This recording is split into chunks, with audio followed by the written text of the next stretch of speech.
Hey guys, I just wanted to get a quick disclaimer out before the episode starts.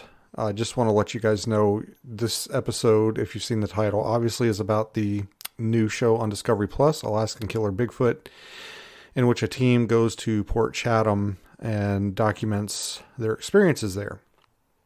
Obviously, if you guys know anything about me, you know that in 2018, I was part of an expedition to the same area, actually the first expedition in the same area to look for evidence of Bigfoot.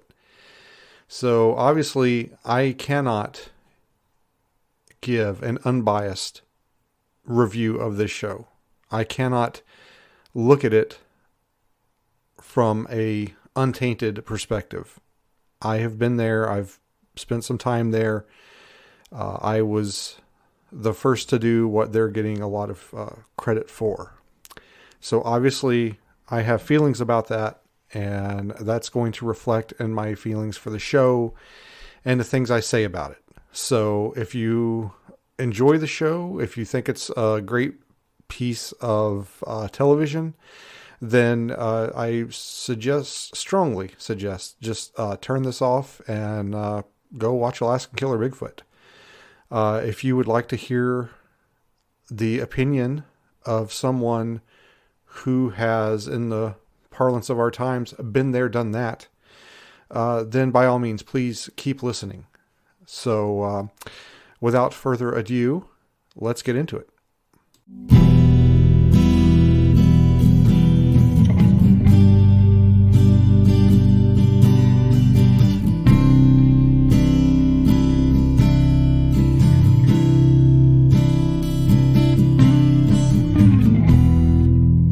Welcome to Alasquatch, the show all about Bigfoot in the great state of Alaska. I'm your host, Beans Baxter. So lace up your boots, zip up your coat, and come with me on an adventure as we explore all things cryptid in the last frontier.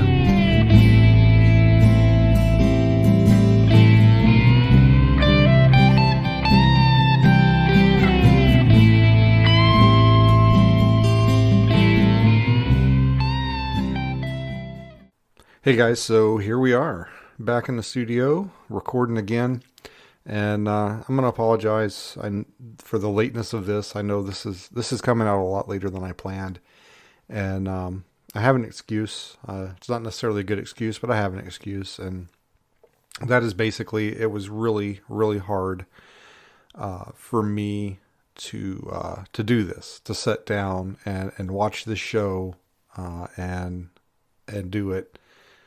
Honestly, if I hadn't mentioned on the previous show that I was going to do this, I would have backed out. I wouldn't have done it. I watched a couple episodes and then I was just like, man, I don't want to. I was literally finding excuses not to watch it. I was doing housework. I was working on my side gig. I was just literally doing anything I could not to sit down and watch this show. And I finally just kind of just sat down one day and just kind of powered through it. And I guess, I can't just sit here and start talking about the show. I guess I have to give you guys the full meal deal. I have to go give you guys some inside baseball stuff. And it actually, this review of this show, it actually goes back to the beginning of 2020. And I had gotten a call. Actually, I'd gotten a couple of calls. And I think I might have even gotten some calls at the police department before I retired. From what I remember, I walk in one day and dispatch gives me says, hey, some like TV guy called and wanted to talk to the cop that looks for Bigfoot. And I called back, left a voicemail. We played phone tag for a little bit.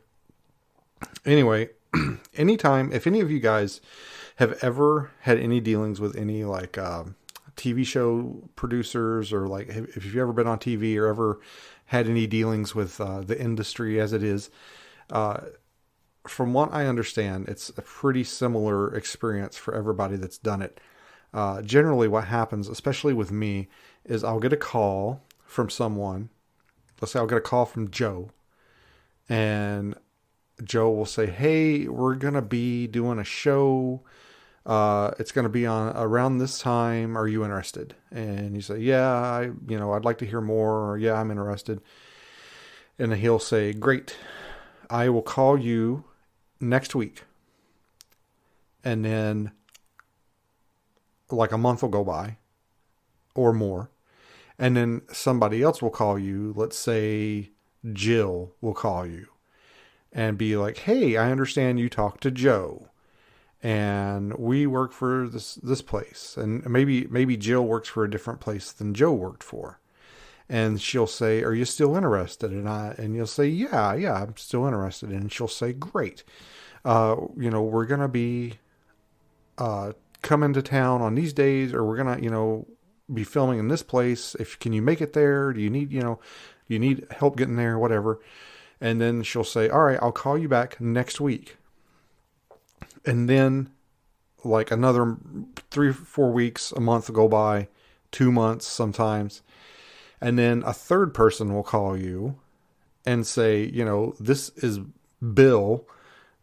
I'm with it's probably a third different place, a different production company. I would like, we understand you're interested in being in the show."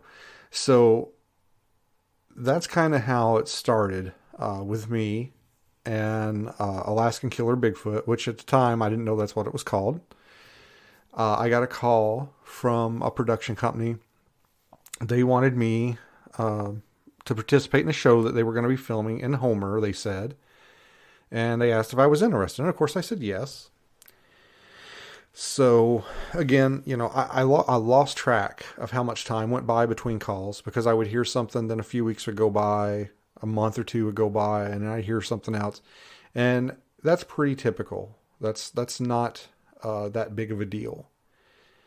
And then I got another call, and this gentleman was telling, basically a lot of times when you talk to these guys, it's kind of like almost like a job interview where they want to know about you. They want to know about what you've done. They want to know about, your experiences. They want to know what you know about, so they can decide whether or not to include it on their show.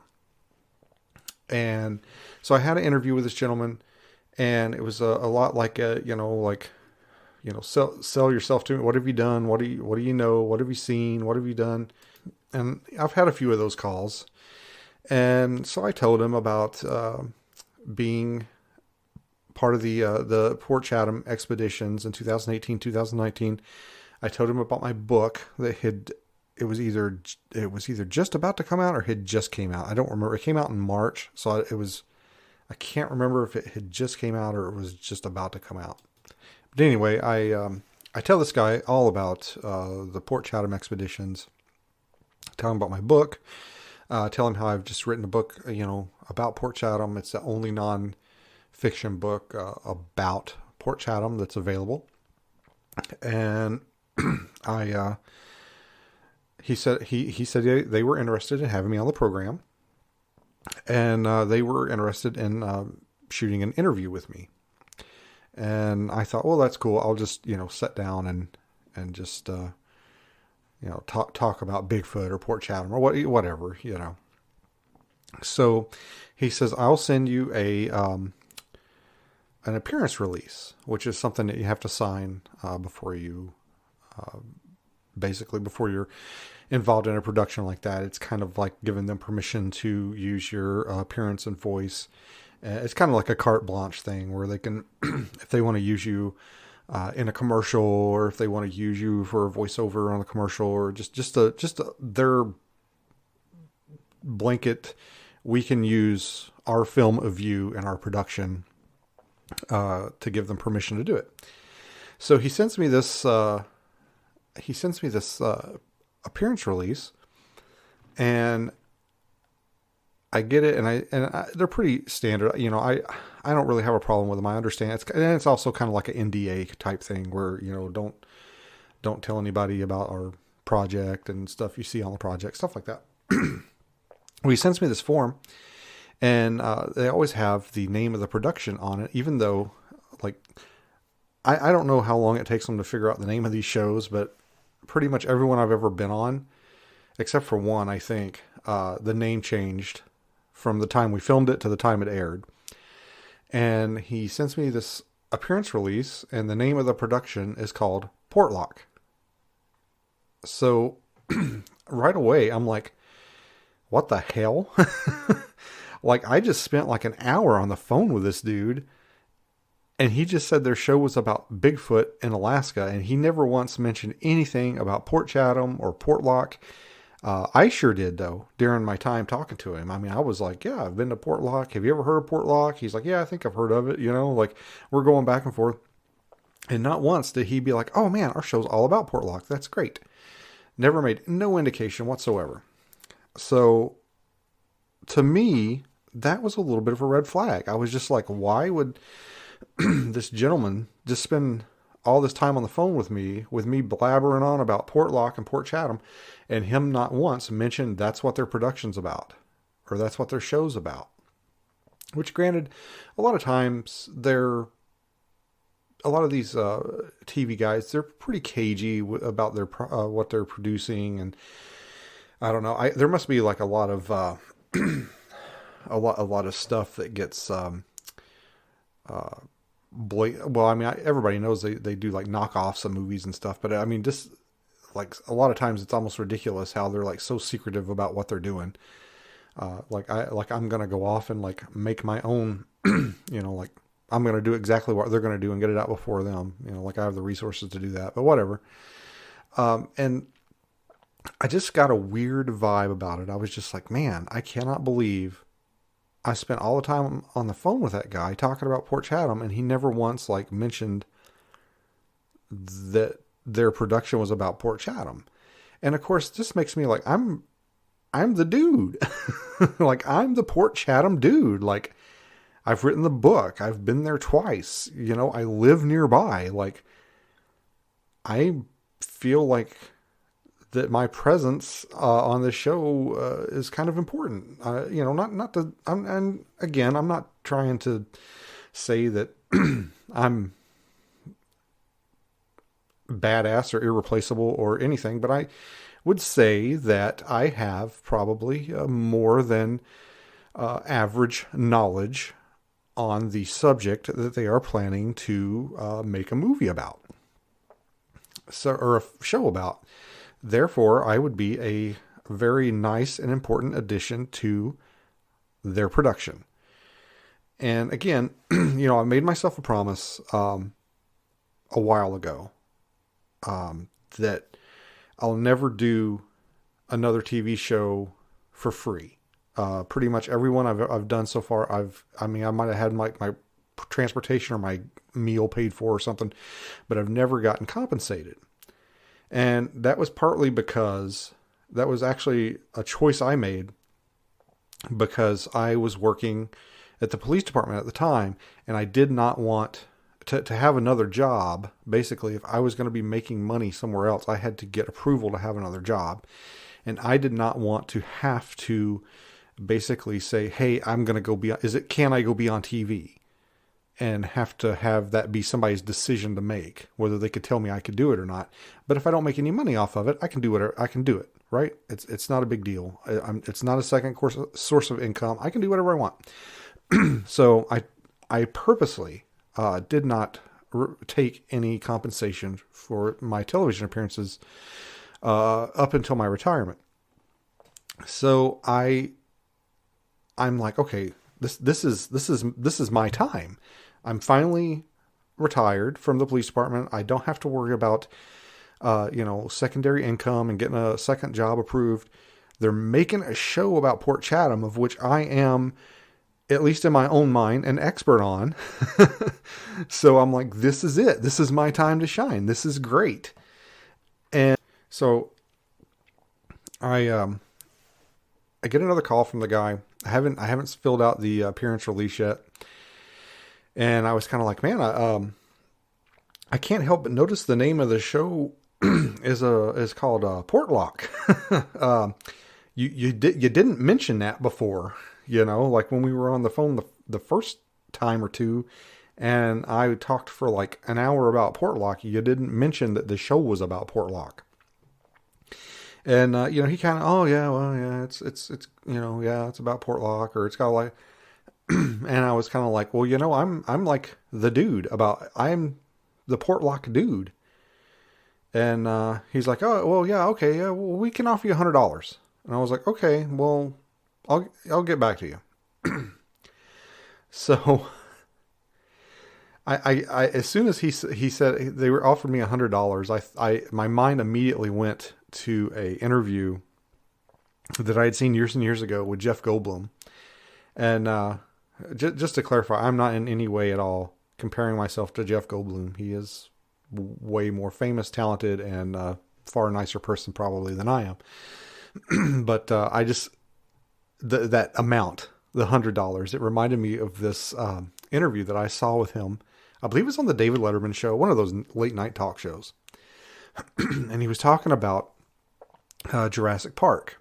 And I guess they had made a cartoon of Jurassic Park, and I guess they were making toys of Jurassic Park. This was back, in the 90s.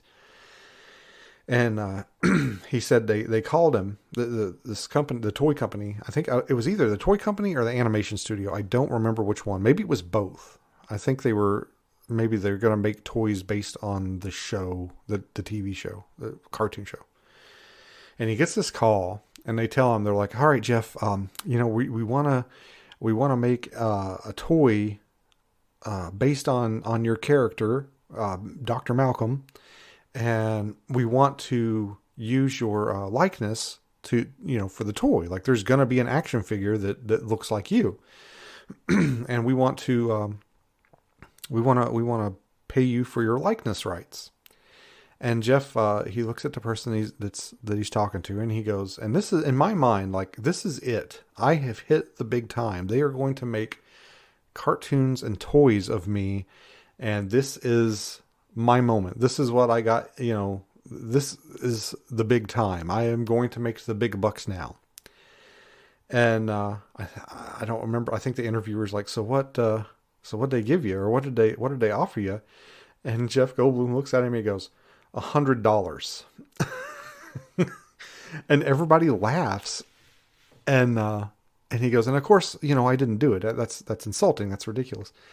And it just, like, I felt the exact same way. I'm like, $100?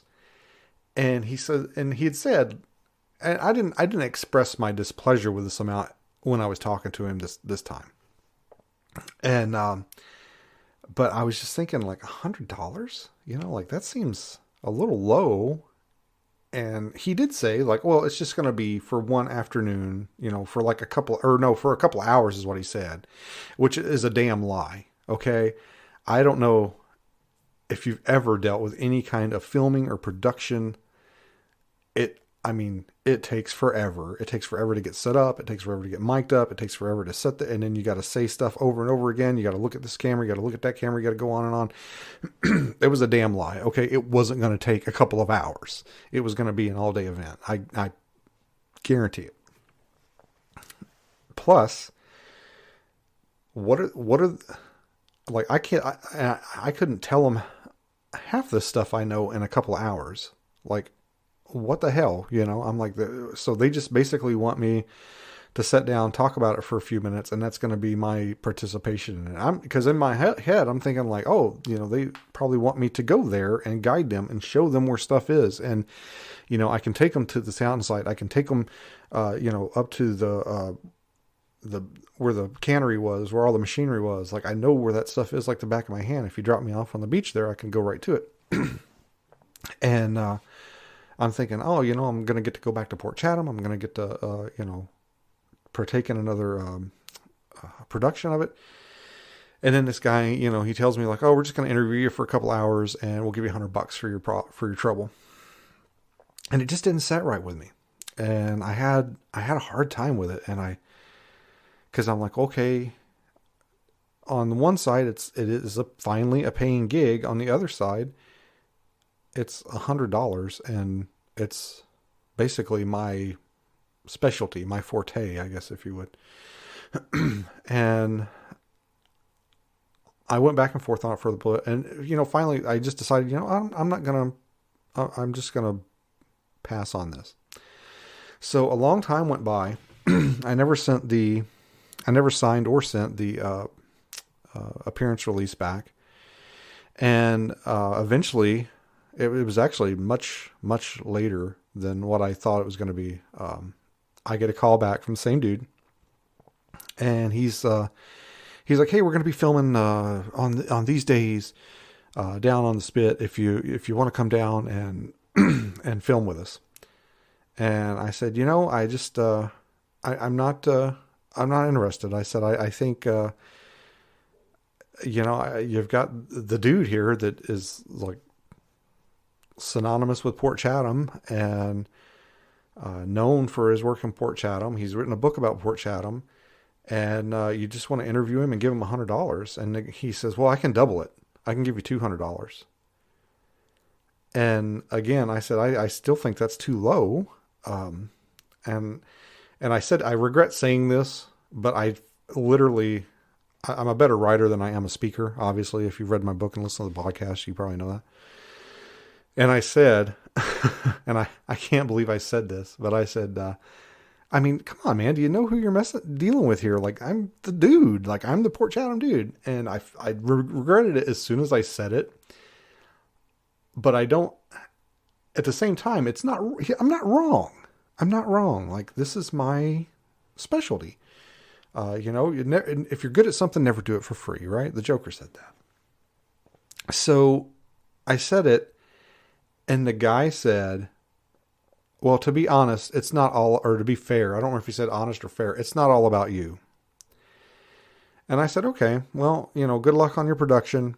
I'm not interested in participating. Have a good day." And I hung up. And that was the last I heard about it. So I was rather incensed. I didn't feel like I had a good rapport with the person. I don't know if it was just him or if it was me. I don't know.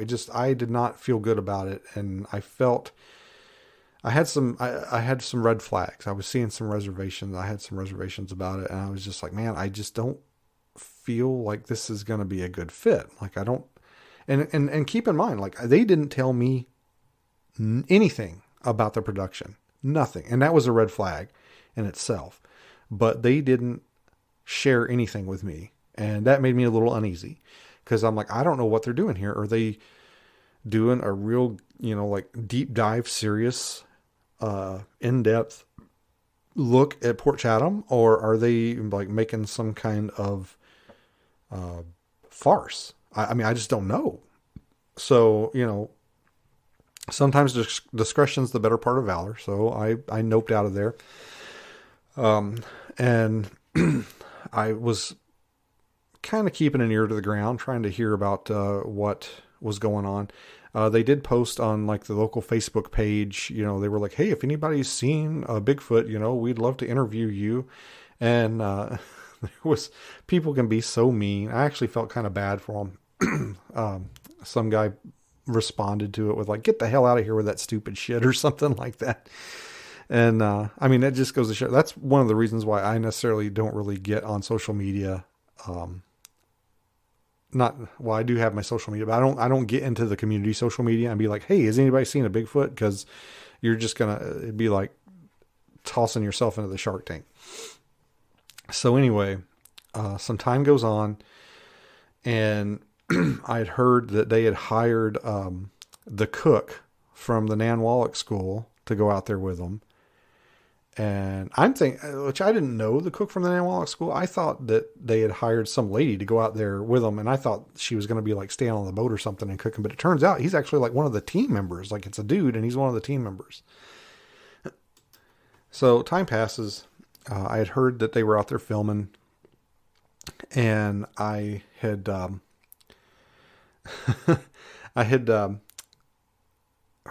saw basically when they released like a trailer or something, and they had released the name of the show. Now, see, when I got the appearance release, the name, they were just calling it Portlock, which was probably just like a placeholder name or something, which happens quite a bit. But then I started seeing press for it, and they called the show Alaskan Killer Bigfoot. And as soon as I saw that, I was just like, wow, I freaking dodged a bullet with that. I mean, on the one hand, that is going to draw in a lot of people. That it's I mean, it's out there, it's a bombastic title, Alaskan Killer Bigfoot. On the other hand, like it's corny, it's silly, and really, it's kind of silly. I wasn't a big fan of the name of In Search of the Port Chatham Hairy Man. I thought it's too long. It makes an obscure reference to the Hairy Man, which a lot of people, I actually saw some reviews on In Search of Port Chatham Hairy Man where people were like, I didn't know this was about Bigfoot. It was stupid. So yeah, you've got to, pro tip, if you put Port Chatham in the name of your YouTube video, you're going to get a ton of hits. You're going to get thousands of views. Just pro tip. There are a lot of videos out there on YouTube where people just take information from online and stuff they've seen in other my book among them, and they just do like a text to speech thing, or they just basically regurgitate what they've heard and put a video up on it, and it gets like 100,000 hits. But anyway, as soon as I saw the name of the show, I was like, oh man, I feel like I kind of feel like I dodged a bullet on that one. That sounds pretty cheesy. And then the show premiered, and I have Discovery Plus, and I thought, well, I'm gonna watch it. And I sat down to watch the first episode, and I think before the first episode premiered, or maybe just after, I was looking through the newspaper one day, the local paper, and I saw this article for about the show, this Alaska Killer Bigfoot show, and this is where, so I wasn't happy with my interaction with the production up to this point. It felt weird. It felt kind of skeevy. Thought it was a little underhanded. I don't know. And then I hear the name of the show and see some footage from it, and I'm like, okay, I think I probably made the right choice here. I probably shouldn't. Good thing I didn't touch that. Well, then I see a news article about it in the local newspaper, and so this is where my feelings start to go from like basically just apprehension to jealousy. Okay, because I know a lot of people that are listening to this are going to be like, well, he's just jealous. Well, yeah, I am. Yeah. So, so I see this article in the paper about the show, and I'm like, what the, and I look, and it's written by a guy that works at the newspaper that I know. And normally that wouldn't be such a big deal, but step into the Wayback Machine here with me just for a second. In 2018, before Stephen Major and I left on our expedition to go to Port Chatham, I called this same gentleman that works at the newspaper, and I said, hey, myself and my partner here are going to Port Chatham. We're going to be the first people in there to film a documentary and look for Bigfoot. And I think, it would be an interesting article for you to do, like a human interest thing or something. Steven's willing to give you a press release and do an interview with you. And, he thinks it would just be a good story for the paper. It's a local thing here. And I kind of got shined on. Oh, yeah, okay. And I gave him Steven's info. Oh, yeah, I'll call you. And then, obviously, the article never materialized. There was no article ever done. Even after the documentary came out, there was not a peep about it in the local newspaper. So here I am, in 2021, sitting down and seeing this article about this show that's doing what we did. And obviously I'm a little like, well, why, how is this news now? And the only thing I can come up with is that it's because it wasn't independent production. It's on a network. Because I mean, I was friendly with the guy. I'm like, hey, I'm on first name basis with the guy. Hey, we're going out here to do this, documentary. Would you be interested in doing an article about it? Oh, okay. Sure. Whatever, basically telling me GFY. And then a couple of years later, and it's a long article too. So that irked me. I was just like, man, how in the hell does this rate? So the only thing I can think of is that our liberal leaning paper that's usually, yay, small business, corporations and oil companies bad, must have gotten a press release or something from the Discovery Network and was like, oh my God, it's the Discovery Network. And like, just went wild with the article. I don't know. I know that they can't have, I know what goes on around here. They don't have that much crap to write about that they couldn't throw a couple of paragraphs in search of the Poor Chatham Hairy Man. So yeah, I'm a little butthurt over that. Although they did do a really nice article about my book, but still, yeah, it would have been nice to get that local press coverage for the documentary when we went there and we're the first people to do it. It's kind of like, just imagine like you did something and you were the first person to do it.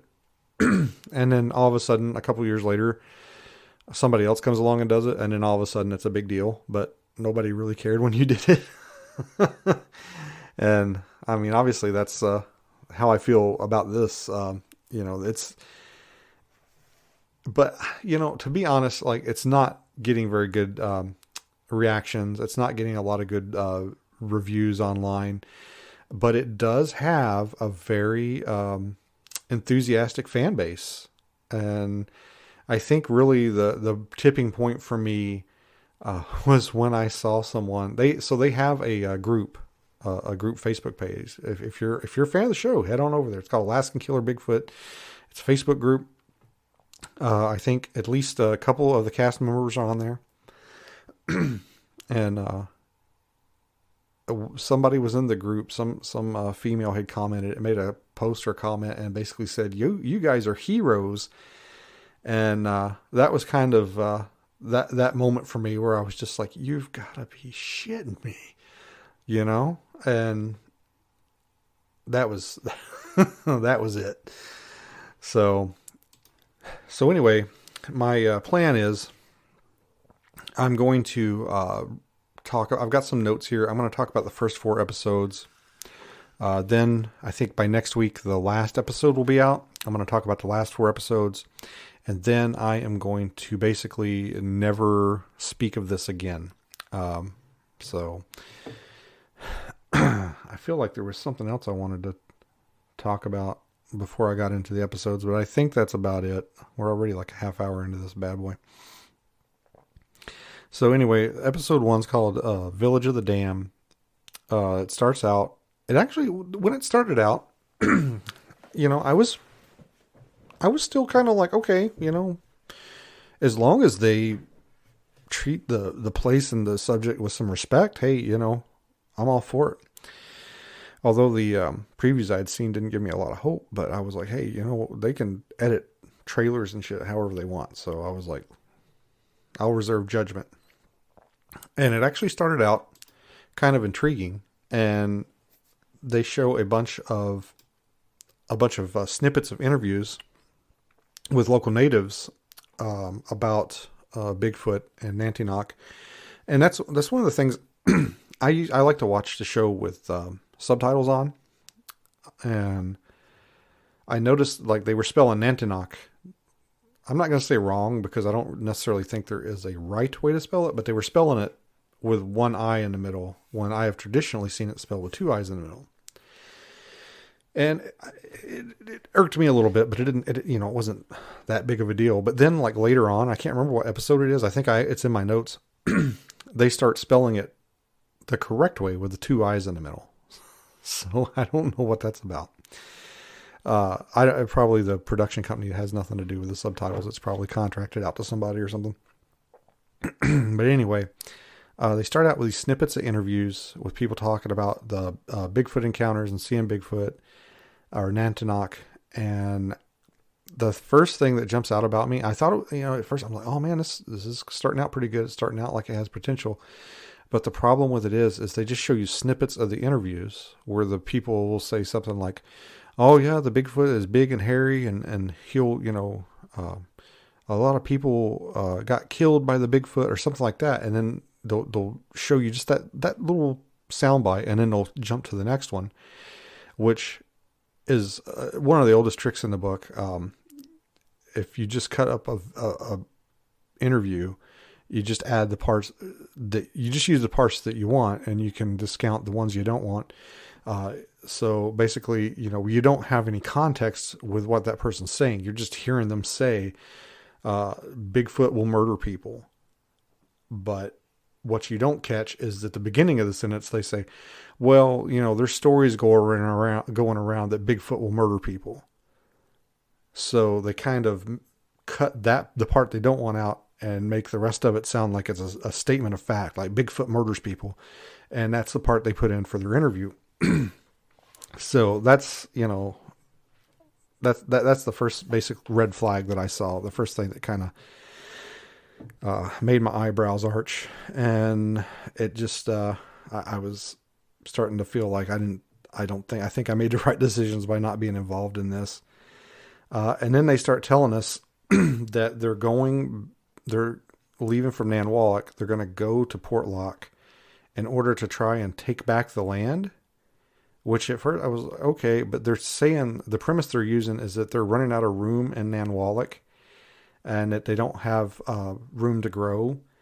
And that was kind of shocking to me because, I mean, you can run over to any census or even Wikipedia, and you can see that there are 45 households in Nanwalek and 54 houses. So they technically have more houses than households. So I'm not quite sure why they need to take the land back, but whatever. I figure this is just their excuse. And that was another thing I noticed. It seemed like the team that they assemble is more interested in kind of the history of Port Chatham and their mission.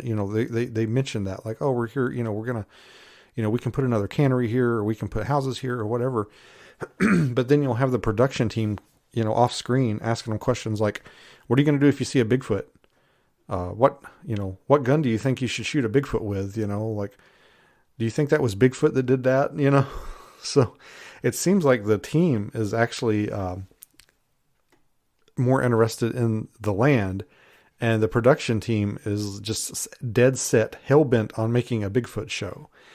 But anyway, we get introduced to the team. There's a big guy named DJ. He's the cook. And then there's Ash, who's labeled as an outdoorsman. And Kyle, Kyle doesn't show up till a little bit later. He is labeled as a bear guard. I believe he owns some kind of guides business or something like that here in Alaska. Keith is the expedition leader, and both Keith and DJ are, as far as I know, Alaska natives. I'm pretty sure Ash is not, and I don't believe Kyle is. But they actually have some interviews with some elders. They actually have some kind of B-roll stuff with some elders. And that really, really surprised me, because I know when Steven and I went, Steven had asked, he's like, hey, we would love to come to Nanwalek or Port Graham and interview anybody that would want to talk to us, interview the elders, interview, anybody about the history of Port Chatham. And basically we're told no. So I don't know what's different now. I have theories. I imagine, obviously, number one theory is that they just said, we'll give you money. They probably offered money. I don't know that Steven offered anybody any money when he wanted to go in there. And then my other theory is that they sweet talked them and just basically said, hey, this is going to be about natives. This is going to be the native side of the story. It's all going to be about native stuff and native Alaska natives, and just basically told them that, you're doing this. This is good for your people, and just basically sweet talked them into it. Whatever they did, I just hope that they made more than $100. Anyway, so they're getting ready to leave. The elder says the Nantinaq killed 3 dozen of their ancestors. I really, really wish I knew where they get these numbers from, because these numbers get thrown around quite a bit. And I think actually they change a little bit depending on who's talking. And then he tells them before they leave, don't go into the forest. And when I heard that, I was just like, you got to be freaking kidding me, because that's all it is forest. Like, that's the entire place. So they get a blessing from the local priest, which honestly, I thought this was probably the most sincere part of the show. Like, this to me felt like this is something that they would do. Like, this is something that natives would do before they would do something like this. This was probably the most believable part of the show for me. And then, so they get in their skiff and they take off. And I didn't have that much of a problem with them going there in a skiff, because technically Nanwalloch's not really that far away from Port Chatham, I guess. I believe it's probably possible to go on a boat that small. And as they're puttering into the Port Chatham there, one of the guys says, and I watched the first episode. I watched it twice because I watched it when it first came out.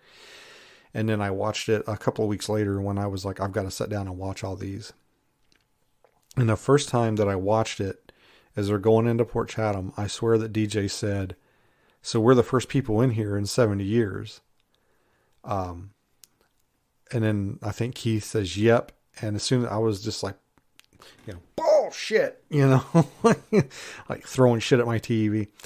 And I'm like, they're really going to go with that, huh? Like, even though you can, you can go on the Discovery Plus app, go to Alaska Triangle and watch me, Steven, and Adam go to Port Chatham, like a year before them or 2 years before them. But then on the second time I watched episode 1, he says, no one's been here in 70 years. And the guy's like, yeah, I don't think so, or something like that. It seems a little bit more ambiguous than what I originally thought I heard, where they basically stated that they were the first ones there in 70 years. But they do talk quite a bit, especially during that first episode, about how none of them have ever been there before. And nobody, like, I've never been here. I'd never been here. I think they all say it a couple of times. And, I know that people go over there and go hunting, and they go into the bay and they go fishing and they wait out storms and stuff. So, it's true. There are people that fear that place and stay away from it, but it's not quite the ghost town that everybody kind of makes it out to be. People do go there and hunt occasionally. There's a sighting, I think it's on the Sasquatch Tracker website, from the 70s where somebody was in there hunting and they got screamed at and ran out. So people do go in there occasionally. And this was, so they pull the boat ashore. They're basically on the beach, like I call it the main beach, which is right in front of the cabin, the main cabin. I call it the red cabin. If you look, it's on the cover of my book. I've got, I think if you go to the Last Watch Facebook page, it's the cover photo. At least it is now until I change it. So they pull their boat up on that beach, and then I think it's not too long after that, their bear guide shows up in a plane. Which, by the way, just about everybody that comes to visit them while they're there shows up either by plane or helicopter. And I know for a fact those helicopters are about $1,200 an hour to rent. So, they could fly somebody 40 miles and pay $1,200, but they can only pay me $100. least I know they use their budget wisely for helicopters and planes and shit, I guess. Not, useful equipment. So they pull the boat ashore there on the main shore. The bear guide gets there. They start walking around. The bear guide discovers the cabin. I'm using quote fingers here because you can literally see it in some of the shots where they're pulling the boat in. Like it's like right there. Like if you look up, you'll see it. It's right there. And they make a big deal about, oh, there's a cabin over here. Like you can literally see it. Like you can come around the corner into Port Chatham and you can see it. Like it's the only building I think that's visible from the water. So they're trying to set up camp. They don't have a pen for a tent. So they're like, we gotta sleep, in the cabin, which I can't imagine was very comfortable. I've been in it. I've actually spent quite a bit of time in that cabin, believe it or not. And, I mean, if I was like stuck there, I mean, it would do in a pinch, but man, it doesn't have a floor in it. And from what I remember of the ground, it's pretty uneven there. And, that could not have been comfortable if they did indeed spend a night in it, but so they're sleeping in the cabin. Of course, stuff has to happen. They hear footsteps. They hear something like hit the cabin.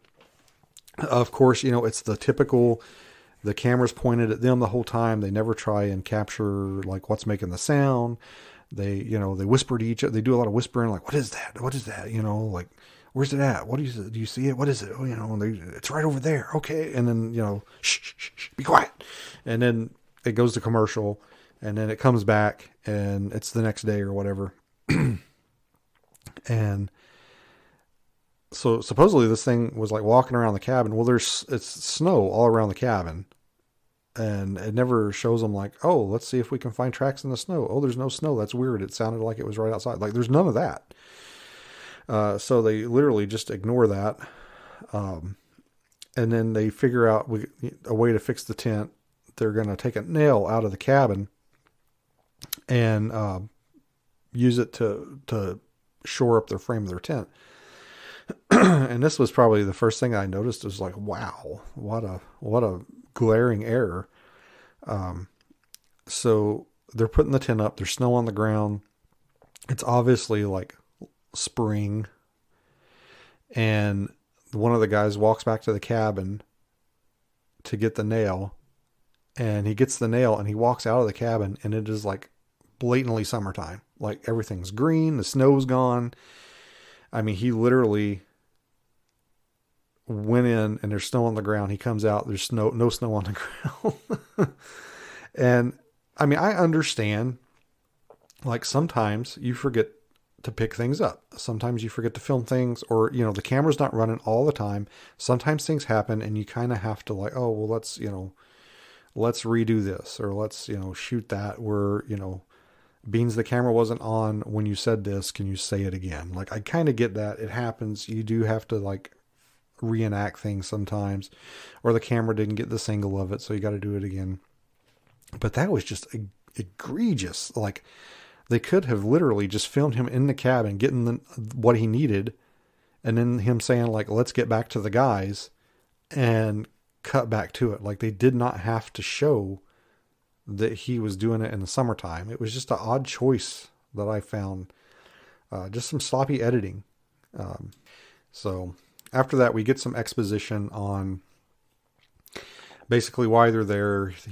Keith is saying they're there to map the area, see if they can come back and build another town or something, which again, I think is just ridiculous. They're there to make a show. They're not there for any other reason. I don't understand why they went with that. I don't understand who came up with that. I do like, this is the one positive thing that I will say about this series is I do like the little map that they throw up and show where things are around Port Chatham there.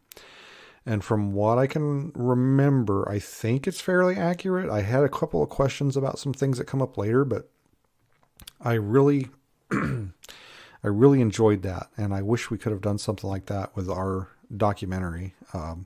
That is the one thing that I was like, man, that's pretty cool. And as far as I can tell, it's fairly accurate.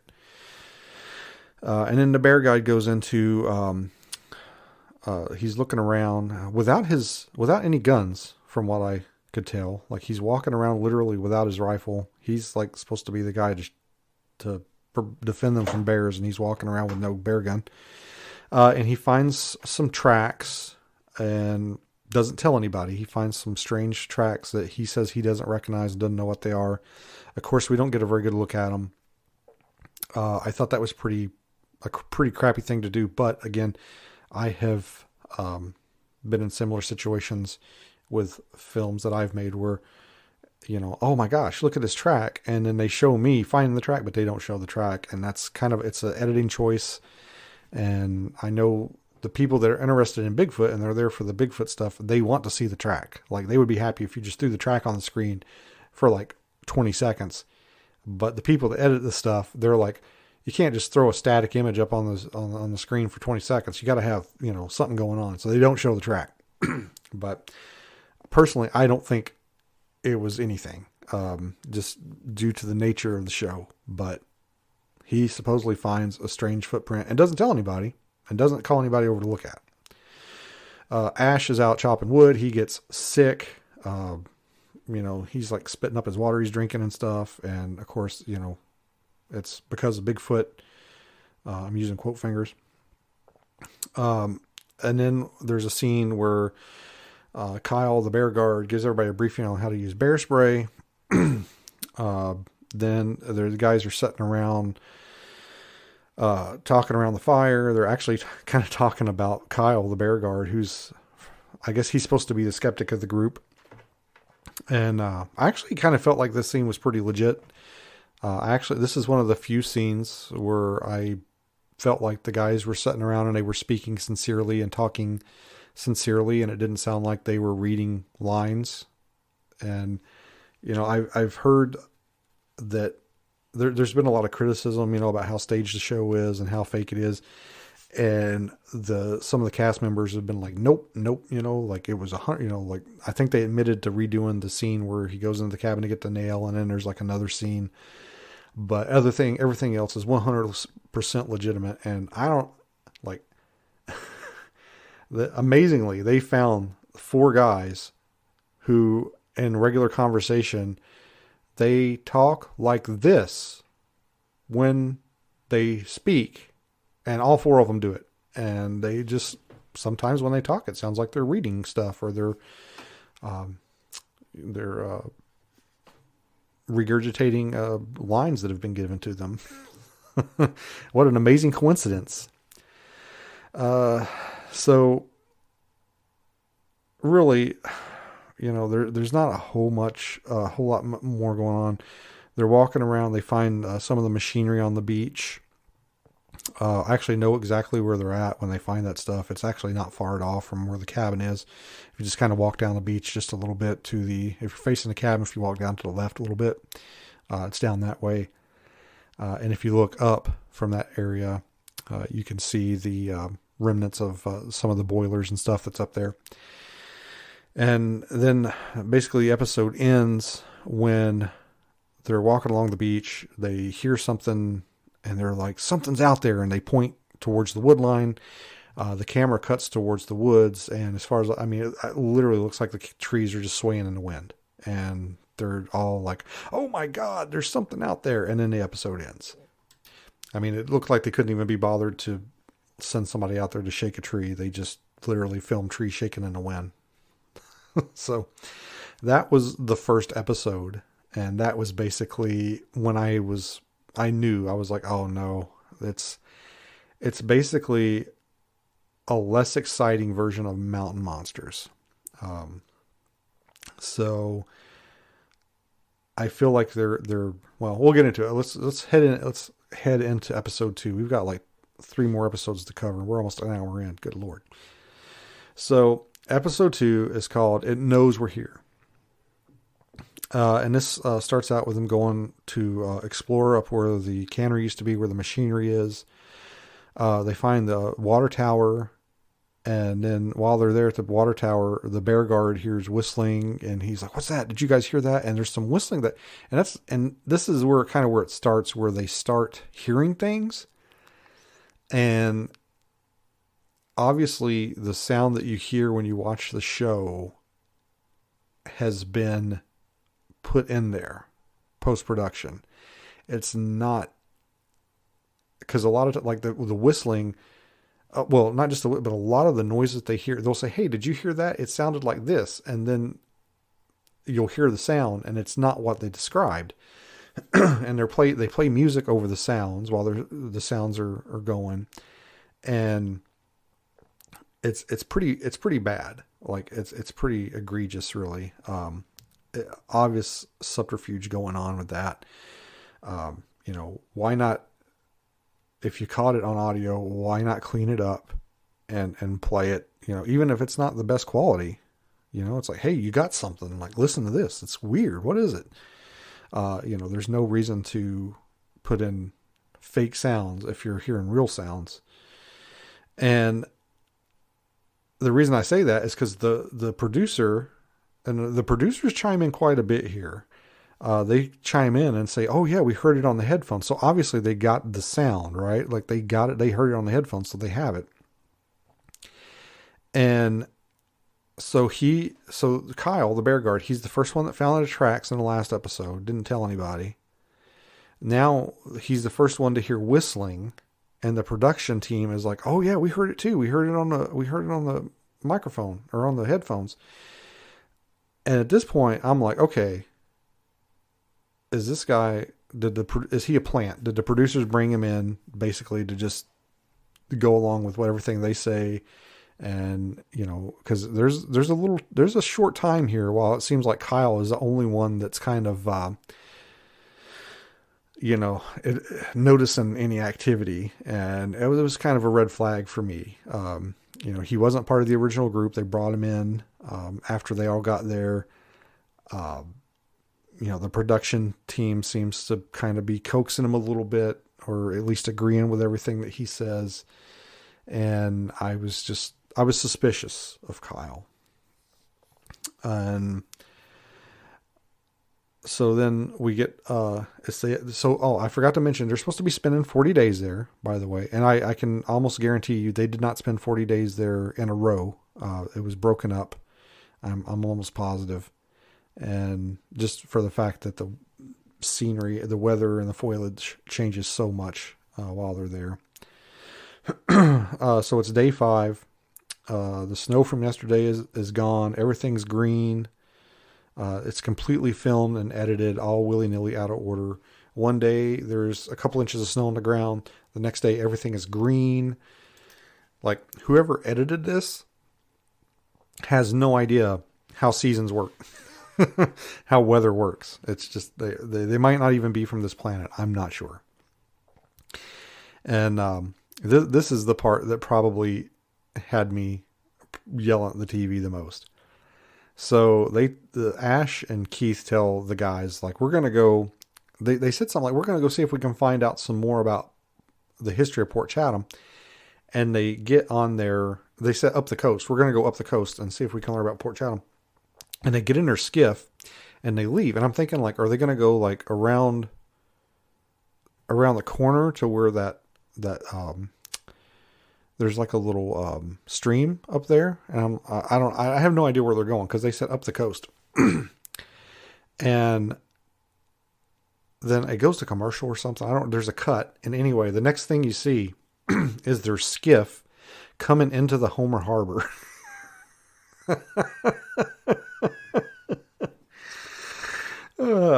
So that's like a long way to go in a skiff. If they did, I mean, obviously they didn't even have enough fuel to do that. They couldn't do it. They obviously filmed this at a different time. Plus, when they get to Homer, it's obviously summertime. And when they left Port Chatham, it was still spring. And they're going to meet, they go into the Homer Harbor in their skiff to meet with a historian. I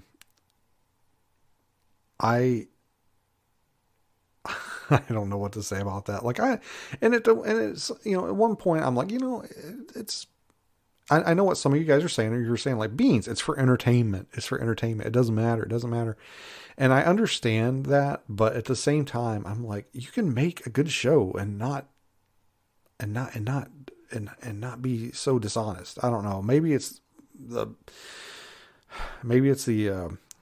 The law enforcement officer in me. I don't know, but I have a problem with being just so blatantly dishonest with the audience. And, there's nothing wrong with saying like, hey, we met with this guy, afterwards or whatever, but then it shows them going back and they say, so I'm guessing they probably filmed the scene where they're telling, the guys back at camp what the dude said, but they actually filmed the scene later, like when it was, later in the year. And I wonder if this was supposed to be me, this historian, if this person that they were talking to was supposed to be me. And I wonder if they were going to tell me what to say. Cause he brings some stuff up that I never heard in my research. And I actually kind of tracked this guy down. I think I know who he is. I'm thinking about reaching out to him and just asking him where he gets some of his numbers, because it doesn't make a lot of sense. I know it's just probably made up for the show. But if he could point me to where he like found out this information, I'd be so stoked if he could confirm that. But he's been in several other shows as well, this historian. So I kind of think he's that's kind of what he does. He's a TV historian. So I think he probably just says whatever they want him to say. The Bear Guard back at Port Chatham, he goes out with the film crew because they come up to him again. You have the production team inserting themselves, and hey, we heard something. They say they describe it as a high pitched squeal behind their tent last night, and so Kyle, the Bear Guard's like, let's go check it out. So he gets it, at least this time, I think he's carrying his gun. And they go walking through the snow, of which there's absolutely none in Homer, but there's some here. And they're walking through the snow.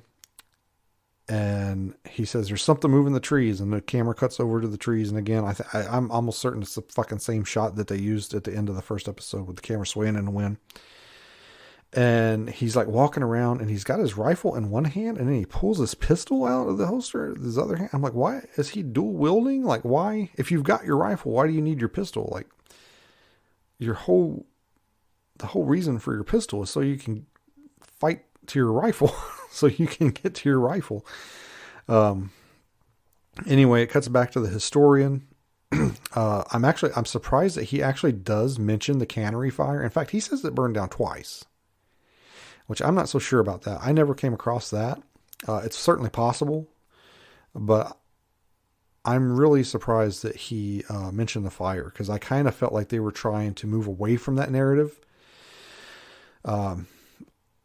My guess is they'll just, my gut feeling was they were trying to be like, oh, it's an evil curse. The fire was caused by the curse. And he again says, he starts throwing numbers out there. He says 15 hunters went missing. Again, I would very much like to know where he's getting these numbers. I would love for him to point me to the reference for that. Let's see. He gave a couple of names during his interview of some people that I'm going to try and look up and track down. One of the names I'm almost certain was actually not involved in an incident at Portlock. He was involved in an incident in Southeast. It's something that commonly gets mixed up with Portlock because of one single article that's floating around on the internet. And for some reason it gets lumped in with Port Chatham, but it actually took place in Southeast Alaska. So I think he's probably just regurgitating stuff that he's read offline.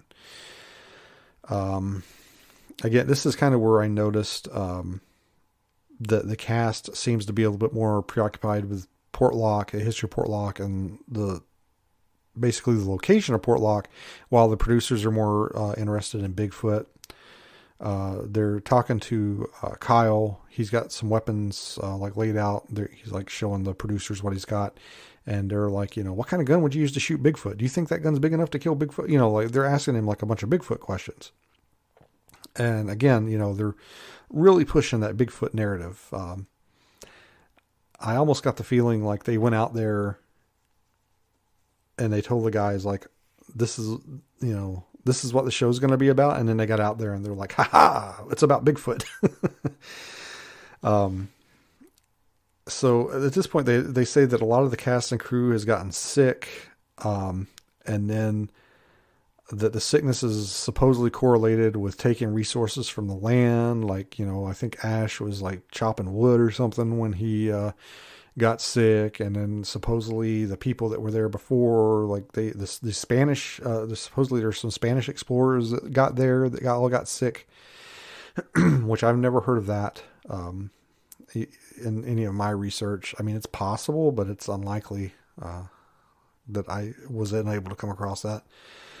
And they say that, a lot of these people that got sick, it was because they were taking resources from the land. Personally, I doubt the validity of this, just from my own experience, because when we were there, we took and ate a shitload of berries. We, filled up like a lot of plastic bags with berries and took them, on the boat. And Mary Beth made something. I don't remember if it was pie or what. And anyway, we ate a lot of berries there. So none of us got sick. So I kind of feel like that's just a narrative that's being pushed by the production team. Then they have they sit around the campfire. They're having a powwow. Everything's lush and green. And then the very next scene, they're talking about putting up trail cameras. And now there's snow all over the ground again. They decide to put some trail cameras up. And they hear some sounds. It sounds like a hatchet hitting wood. It doesn't sound like a tree knock. It sounds like a hatchet. And again, it's one of those incidences where somebody says, hey, I'm here. I think he calls it a clicking sound or something. He's like, I hear a clicking sound. And then you hear the hatchet sound, and it's the sound that they play doesn't match the sound that's described. Then the sound supposedly starts getting closer and closer, and they decide to leave the area. And that's one of the things that irks me. It's another one of those, like, we're here to solve the mystery of the Nantinaq or Bigfoot. And then they're like, oh God, I think the Nantinaq's over there. Let's get out of here. It's like, okay, why are you running from the thing that you're looking for? And I think that has been pointed out a couple of times and has been dismissed by some of the cast members by saying, hey, we're not Bigfoot hunters. We were there to do a job and we're not looking for Bigfoot.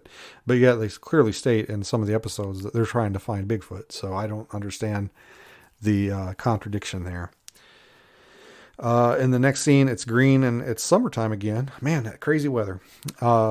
And they're out on the beach looking for clam. They see a buoy across the bay, and then they, and they're like, what is that? What is that? Even though anybody that's been in Alaska for like, at least on the coast of Alaska for more than a couple of minutes can tell that it's a freaking buoy from a fucking crab pot or something. They blur it out, but I mean, you can obviously still see what it is, and they can see what it is too, but they're like, what is that? I can't see. I can't tell what that is. Is that? And they try to make it out like it's probably a person in a life jacket or a survival suit or something, because obviously they need some excitement for the show. And then they go over there and they pull the buoy up, and some of these guys have supposedly lived in Alaska all their life. They can't tell what a buoy is. I mean, it's ridiculous. They go and they check the trail cameras, and this is where they start having the electronic failures, which seems to plague the Expedition Bigfoot crew and these guys nonstop.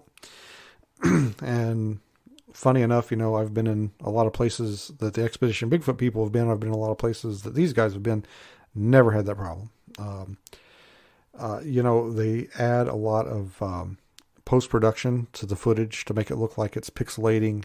It's obviously added in. I know people are going to be like, oh, this guy he's not an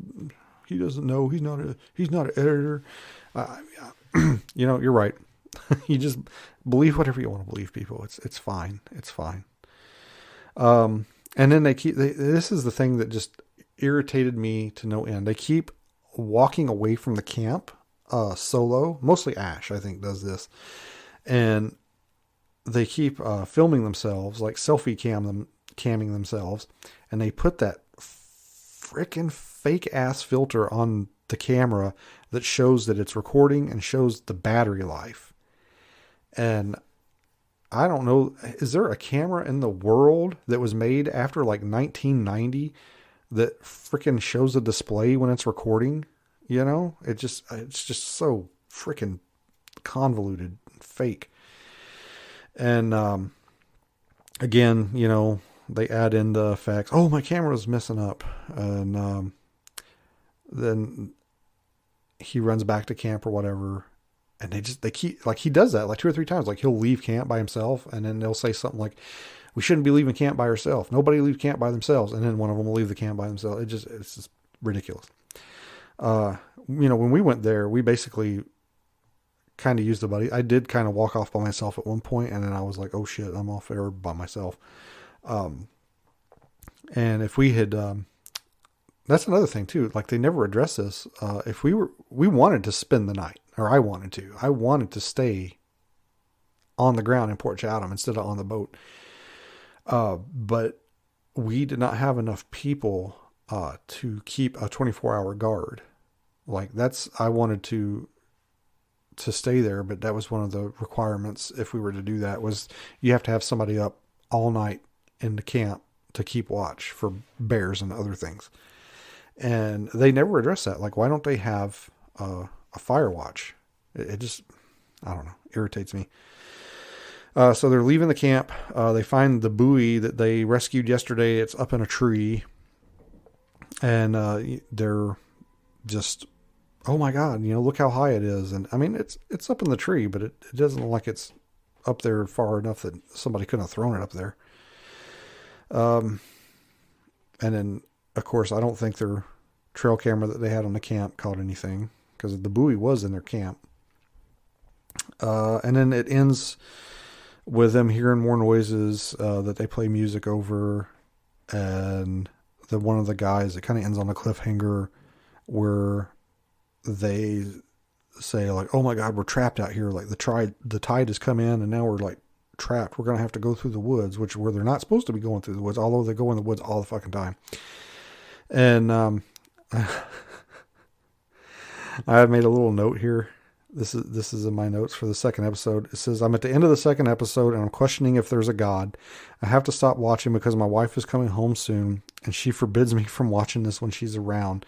It's almost like, well, I'm, you know, like, you better not be watching that Bigfoot stuff when I get home. And it's not just any Bigfoot stuff. It's this stuff. If you think I have a sour disposition when it comes to Alaskan Killer Bigfoot, my wife is like 10 times more surly about it than I am. It's pretty funny. All right. Episode 3. This one's called Unhappy Medium. Oh my God. So the beginning of this episode, they say it's been over a week, and they mentioned some crazy swings with the weather. And that really perplexed me, because I'm like, are they trying to explain that the grass turned green and then the snow left and then came back in a week? I don't understand. And they're walking through the woods. They find a obelisk, which is this big, it's like a big concrete pillar thing kind of sticking up out of the ground. And I'm not sure where this is. Because when they show it on the screen, it kind of looks like maybe it's kind of close to the shoreline, to the cliff face.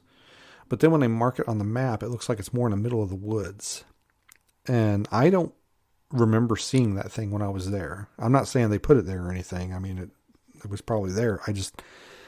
I have no idea where they are when they're there. Because a lot of the scenery and a lot of the stuff, the equipment and stuff like that, like the boilers and stuff, like, I know exactly where they're at. Like, okay, they're here, and they're not quite as far away from their camp as they're pretending to be. But I have no idea where that obelisk is, and I'm curious. And because the place that they put it on the map doesn't seem to line up with where it is.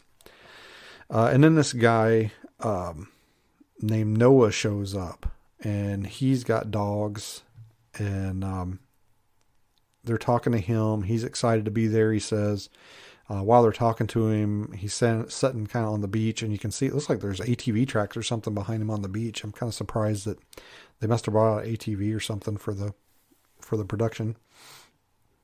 And then it switches to him putting up a stove. And keep in mind, we're on episode 3, and I'm not quite sure. Like, I think this thing was probably put together really out of order. Like, obviously, the weather's changing. Things is change places, like things aren't where they used to be. And then it shows them putting this stove up in the tent. Supposedly this is like day, what did I say it was? Day, I don't know. Last time I mentioned today, it was day 5. So this is at least day 5, according to the narration. And they're putting a stove up in the tent. So they've been here at least 5 days, and they don't have anything else in the tent. Like, there's no cots, no sleeping bags, no jackets hanging up, nothing. So they've been there for 5 days. They don't have anything in the tent except for the stove that they're putting in now.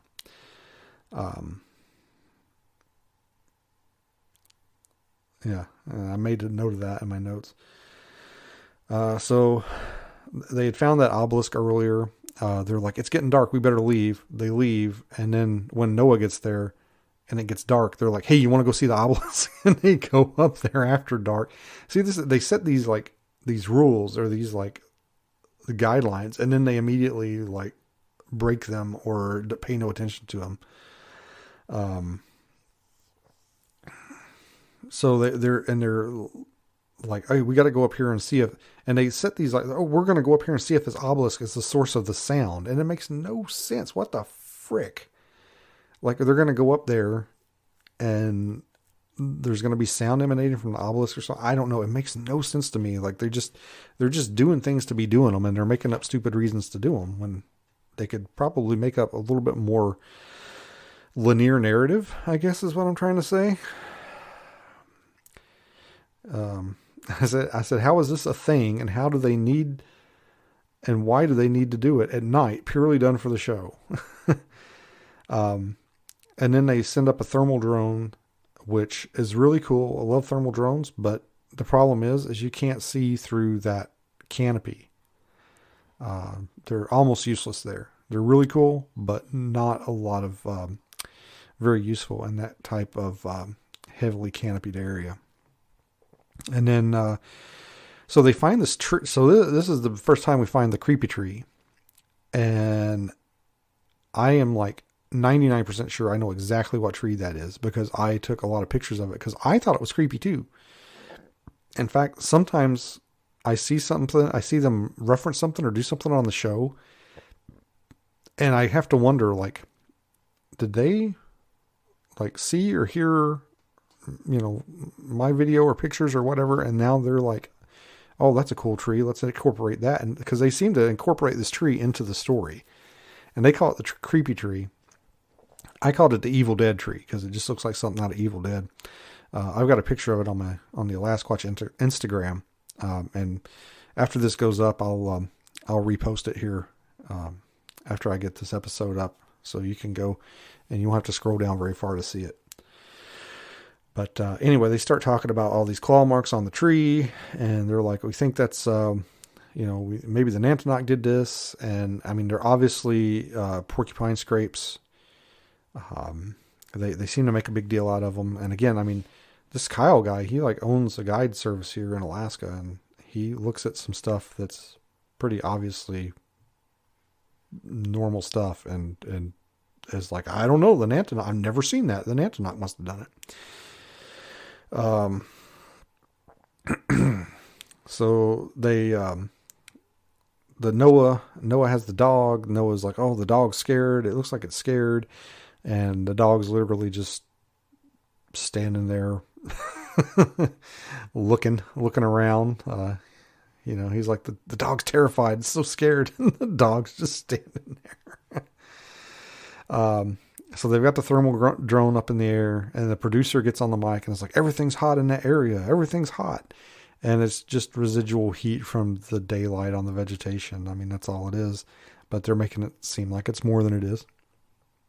And then apparently they see something on the thermal that's after them, but they don't show what it is. It's just the cast, and you can make out one of the dogs, and they're like, there's something headed towards you, but I saw nothing else on that thermal screen that they popped up.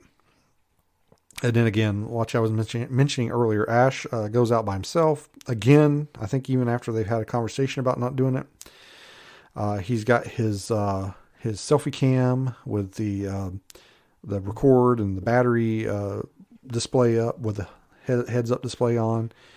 And then, of course, he sees something or he hears something, but he doesn't get it on film. And then he's walking around and this is daytime now, by the way. And he finds some scat, some poop on the ground. He says it's not like any bear scat he's ever seen before. It's bear scat. it's totally bear poop. It's actually spring bear poop. When the bears wake up and they start consuming food and going poop, they actually their poop can look a lot like moose poop. Actually, it can actually look a little pelletized. But it's totally bear poop. I've seen it exactly like that same kind of poop before in my backyard in the spring. And somebody says when he gets back, somebody talks about how stupid he is going off by himself. He takes the guys back to look at the poop, and all these guys that are like lifelong Alaskans, none of them say that it's bear scat. They're all like, I've never seen anything like that before. Then one of them finds a hair on a branch, and what do? They start grabbing it with their bare hands and passing it around. Again, these guys aren't Bigfoot hunters, they say. They're not there to look for Bigfoot. They're there to do something. I'm not sure exactly what, but they're not Bigfoot hunting. Absolutely not. Again, they are looking at tree scrapings, again done by porcupines. They find the creepy tree. I do agree with them that the tree looks very creepy. I'm not sure. It looks like when they put the creepy tree on the map, looks like they put it up a little bit higher up or actually be further down to the south than I probably think it probably is. I think it's actually just a little bit closer to the red cabin. Like if you're facing the red cabin, you go into the woods to the left, and it's probably just a few dozen yards inside there. And there's actually another cabin that you can see, another red cabin, not too far behind it. And I'm guessing that they're probably going to find that cabin here in the next couple of episodes or something, because they've only found the one. Which I mean, they've had to walk right by the other ones, but they haven't found them on film yet, is what I'm saying. Let's see. One of the guys is walking around. He's saying, who knows when the last time somebody stepped foot on this beach? They go to the lagoon. That's what they're doing. I think they walk down to the lagoon. One of the guys says, who knows when was the last time somebody stepped foot on this beach? And I put on my notes, I know. They find a bone on the ground, and they're, of course, touching it with their bare hands, and they're looking at it, and one of them goes, that looks like it might be human. And then all of a sudden the scene just stops because they hear a helicopter, and their $1,200 an hour helicopter lands, and a psychic medium lady gets off, and she's there. Apparently the native elder, I think Tommy is his name, sent her to confront the Nantinaq on a spiritual level.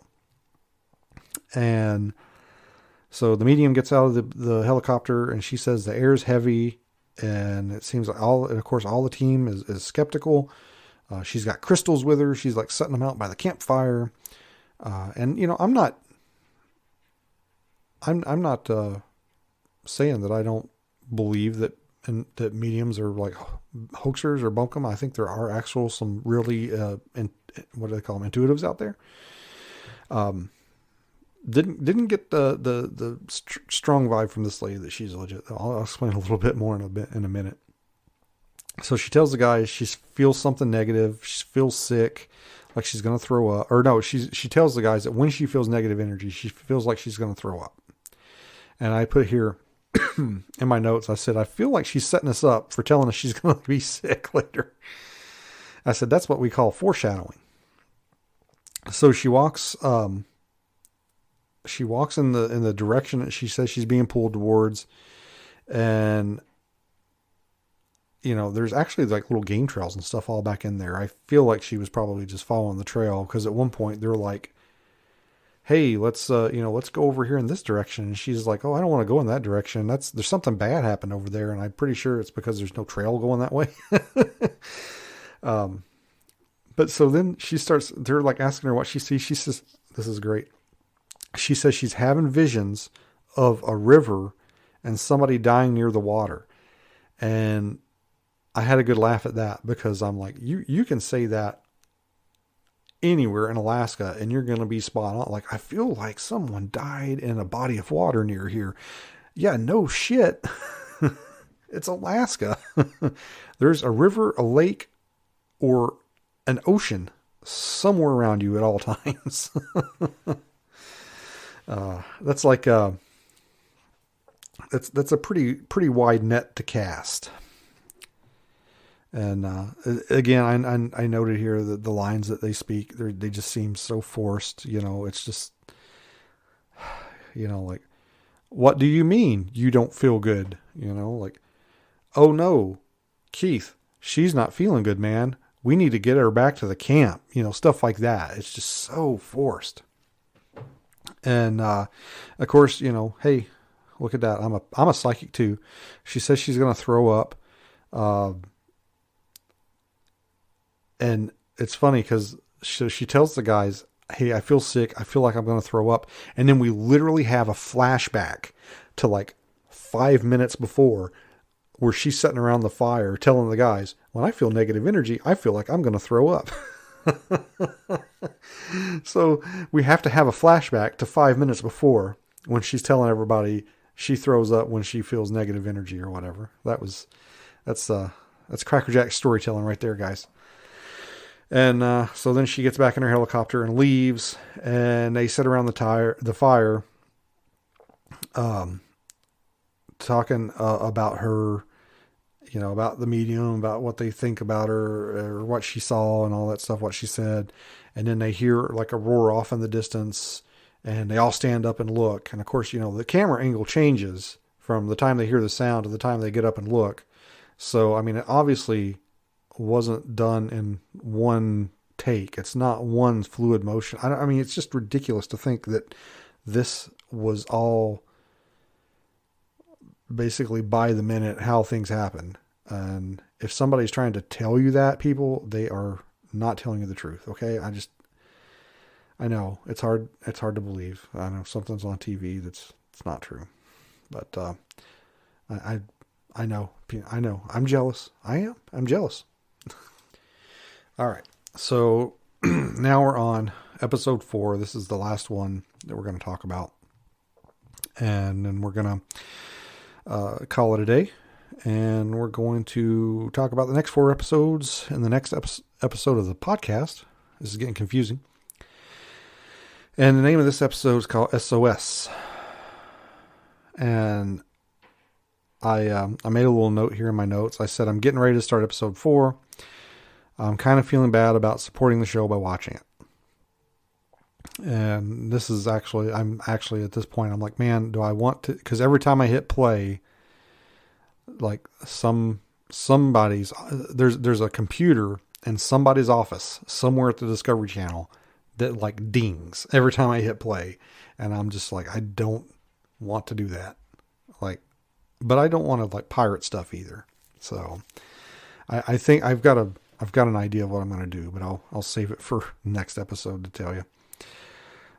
So this was the episode 4. This is the episode where they start spelling Nantinaq right in the subtitles, or at least spelling it the way that I believe it's spelled.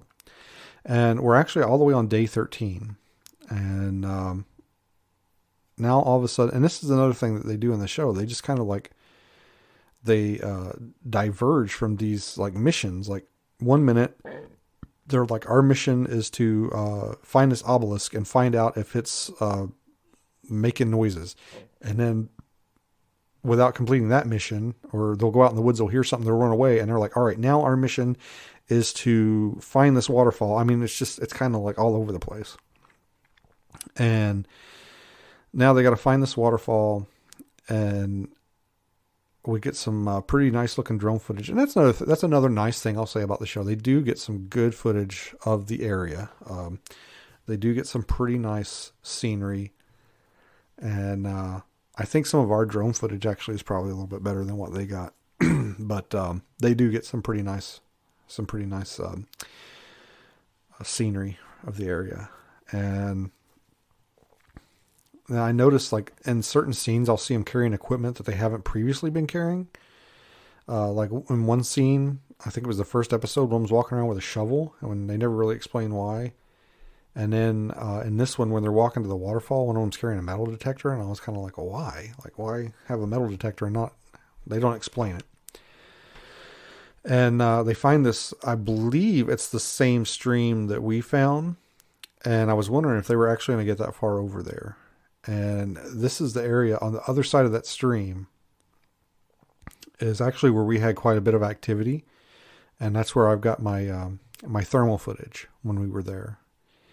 And I was kind of wondering if they were going to go over there, but they say they're going over there looking for the waterfall. And then they say, oh, look, we found this waterfall, and it's glacial melt. It's like snow that's coming down. It's snow that's melted and coming down off the mountain. I'm pretty sure that's not like a year-round waterfall. There is a waterfall there, but it's up. It's really hard to get to. It's way up in the hills, and it's probably too hard for them to get to, and they probably just found that, and they're like, hey, this is our waterfall.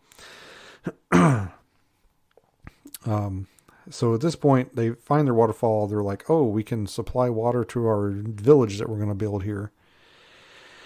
And at this point, they actually do something I agree with, that I'm kind of like, oh, okay, now we're doing something that somebody looking for Bigfoot would do. And they put out some audio recorders. So supposedly they've got trail cameras and audio recorders out at this point. But I know from looking at the descriptions and from seeing some stuff online, I know Ron Moorhead shows up in this episode. So I had kind of predicted, I said, okay, this is what's going to happen. Much like with the psychic from the previous episode, where I'm like, okay, she's telling the guy she's going to get sick, or she gets sick when she feels negative energy. Obviously later on here, she's going to get sick because there's negative energy or whatever. And that's what happened. So I'm thinking, I'm watching this, and now I'm starting to like, I'm figuring out like their plot lines and their narrative here. And I'm like, okay, they're putting, all of a sudden in this episode, they're putting these audio recorders out. Ron Moorhead's in this episode. So they're going to get something on their audio recorder that they're going to call Ron Moorhead in to analyze. And I really thought that's the way it was going to go. So they put the audio recorders out. I believe, again, they experienced the odd battery drain. I've been talking for too long. I'm starting to not speak so well. I think they get some battery drain on their equipment. Again, we didn't experience anything like that at all. The only equipment malfunction that we did experience was when Steven didn't turn the freaking camera on, which for some reason, somebody thought that was me. They're like, the fat bald guy didn't turn the camera on. And it clearly explained in the film that it was Steven. So, Steven, you need to issue a public statement on that and tell people it was you and not me. So the guy, Noah with the dogs, hears something at night while the cameras were on and around, but none of us heard it. And now he's scared. So he's like, I'm out of here. And it was actually really weird. Like, it almost made me wonder if he really did hear something. More than likely, I think, though, he was probably, like, it was time for him to go. His vacation time was over, or his time off he took from work was over. He had to get back, and they had to come up with a reason for him to leave. So he's like, I'm scared, I'm leaving. Again, because whatever happened to him, the cameras were like right there and didn't seem to capture any of it. And now they're in the tent, and they're going to listen to the recording, and this is where I make my prediction. Like, they're going to hear something, and then they're going to call in Ron Moorhead to listen to it. And sure enough, they do hear something on audio, some kind of roar or something. And then and then it cuts to them talking about the footage, right? And they literally use footage of the producers basically leading them, telling them, using leading questions to get them to say what they want to say. You know, like, you ever heard anything like that before in that audio? No. You think it was a Bigfoot, or you think it was the Nantinaq? You know, like, that's what we call in the business a leading question. So anyway, it cuts to the village. We see the elder, I believe, is it Tommy? I believe it's Tommy. He's going to send a guy out to help the team. And this, I can't remember the fellow's name. They call him Guy. That's his nickname. A lot of native people have nicknames, and they just kind of like beans. Like I, you know, it's just something that sticks with them. So Guy shows up. He's supposedly a hunter. I guess this is supposed to be like Noah's replacement. He tells the guys he saw a Nantinaq when he was 18. He wants Keith. The guy wants Keith to take him out and show him something. So they take him over to the and it's past dark. Like, they literally say, like, okay, it's not nighttime, you know, we're not going to go anywhere. And then Keith's like, or Guy's like, take me somewhere. Let's go look at something. So again, they take him over to the little cabin. They're walking around the cabin. Again, they hear something. Again, the sound, it just doesn't sound organic with the scene. I know there's been a lot of talk about this, like online on their Facebook, and they're saying like, oh, well, you know, the audio was taken out and cleaned up and then put back in. And I don't believe that. I know what cleaned up audio sounds like. I've had it done. I just don't think that's what it is. I think they're just adding sounds in post productions. And a big clue to that is a lot of times when they hear something, they'll say, did you hear that? It sounded like a high pitched squeal, or it sounded like a this or that. And then the sound they play doesn't sound like that. That's not at all how I would describe that sound. So now we're on day 16. I made a note. It says their mission seems to alternate between mapping a town and looking for Bigfoot. Like, there's not a lot of structure to it. They've been showing Guy around. And then this kind of surprised me, because the narrator actually says that Nantinaq is being coy and hasn't been making his presence known. And I actually was like, well, what? That's kind of surprising. Like, usually every time one of them, you know, turns around, they're hearing something, seeing something, like there's something going on. Like, it's literally every time they shake a stick, something happens. So that was curious. I found that to be curious, that they actually mentioned that there was nothing going on. And I was like, that's interesting. That's an interesting choice. And so they show Guy around, and then, like, this point, I'm like, okay, my prediction about Ron Moorhead was wrong, because I thought, okay, they're going to call him in because they heard the sound. They're going to want him to come in and analyze the sound. No, he just fucking shows up out of nowhere. The plane lands on the beach, and there he storms the beach like Normandy. He just shows up like, you know, Bigfoot, and then Ron Moorhead shows up. And this was my favorite part of the show. My favoriteest part of the show. Ron gets out of the helicopter, and they throw his name up on the screen, and under his description or his occupation, they put Bigfoot expert. I'm just going to let that hang there for a little bit. Bigfoot expert.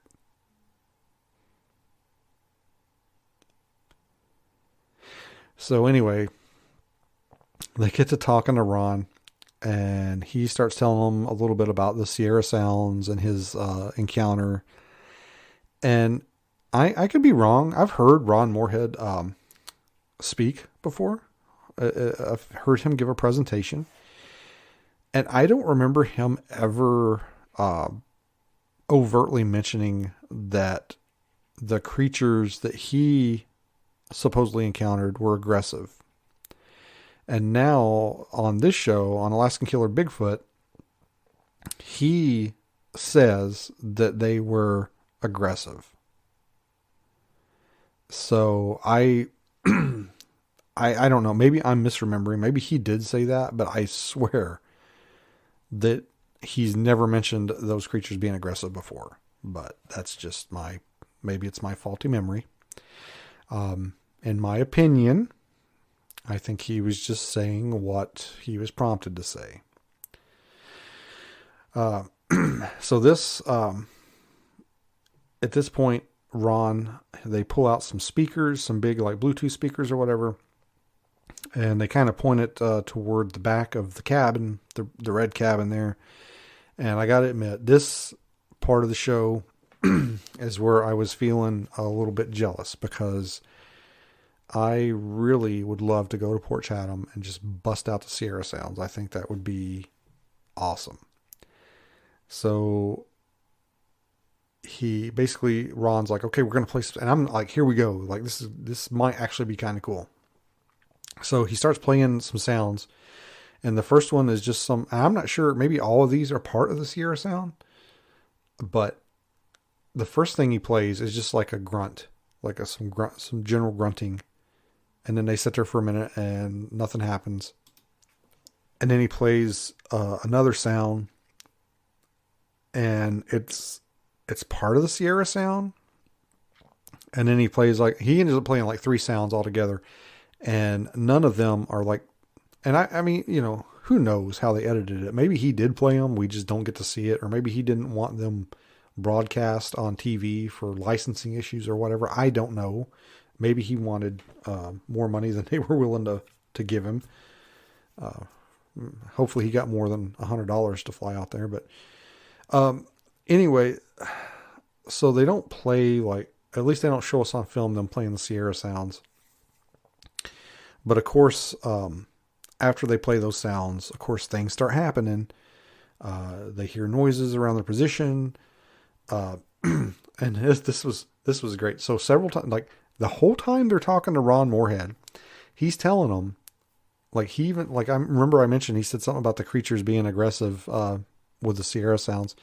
The whole time he's talking to them, he's kind of not even low key. He's just saying, like, these creatures, you could provoke these creatures, these creatures can be aggressive. You could provoke them by playing these sounds. So the whole time he's talking to them, he's saying this. They play the sounds. They start hearing noises, which I'm not convinced that they were actually there. I think they were probably added in later. They start hearing noises. And then one of the guys is like, what did we do? Did we provoke it? Or do you think we provoked it? And Ron's like, yeah, we could have. And that's literally what he's been saying the whole time he was there. And then, again, damn the luck. The electronics start going down. They start having problems with the electronics. It's weird how it never happens when they're like playing Sierra Sounds or like they're using a drone or something. It just happens when it's convenient for the storyline. And then you can say, oh, no, we didn't get anything because the power went out. And then basically the episode ends kind of almost on a kind of a cliffhanger after they broadcast the sounds and hear the noise. And, will our heroes survive? And heroes is all capital letters. Will our heroes survive until next week's episode? I have a feeling they will. But anyway, guys, that is my thoughts on the first 4 episodes of Alaskan Killer Bigfoot. And, I'm sure some of you are not happy with my take on the show. I'm sure a lot of you think that it is a masterpiece that should be preserved and for all prosperity and time in the Louvre. But I disagree. And I just feel it's not... I feel it's very disrespectful to the land, to Port Chatham. Obviously, like I said, I'm biased. I'm jealous. I'm jealous of the attention the show's getting. I'm jealous that people believe that they're the first ones in there. I mean, I am. I'll admit it. But I feel it's very disrespectful to play it in such a bombastic manner, and just to be as fake as it is. And you know what? Maybe I'm wrong. Maybe everything that happened and everything they play 100% happened. But, just using my deductive reasoning that I've acquired over the years, I just don't think that's the case. And, it's my opinion. And it's the great thing about this country is I get to have that. I will share some more things and tidbits on the next episode. I have quite a bit to say on that. But like I said, after I am done with this 2-part series here on Alaskan Killer Bigfoot, I'm done. I'm over it. I'm not going to mention it again. I'm not going to bring it up again. And like I said, the only reason I'm really even doing this is because I said in the previous episode that I was going to do it. I literally almost backed out and didn't do it because I almost couldn't get through it. I almost couldn't watch it.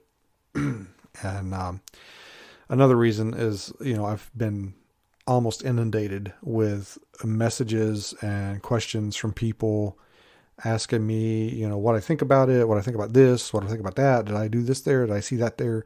And this is kind of my blanket answer that I'm going to, a lot of times when people will ask me questions about stuff that I've already addressed on the show, and I'll just send them the link to the show and be like, here, so I don't have to type a bunch of shit.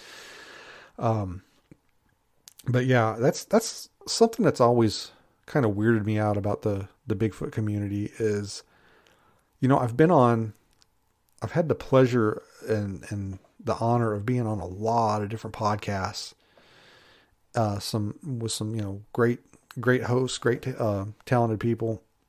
And every time I've ever been on a show where they had like a live stream where, people could pop on and like do like a live chat or whatever. I mean, it's like guaranteed, like clockwork. I get like the same 3 questions. What do you think about Dogman? What do you think about Todd Standing?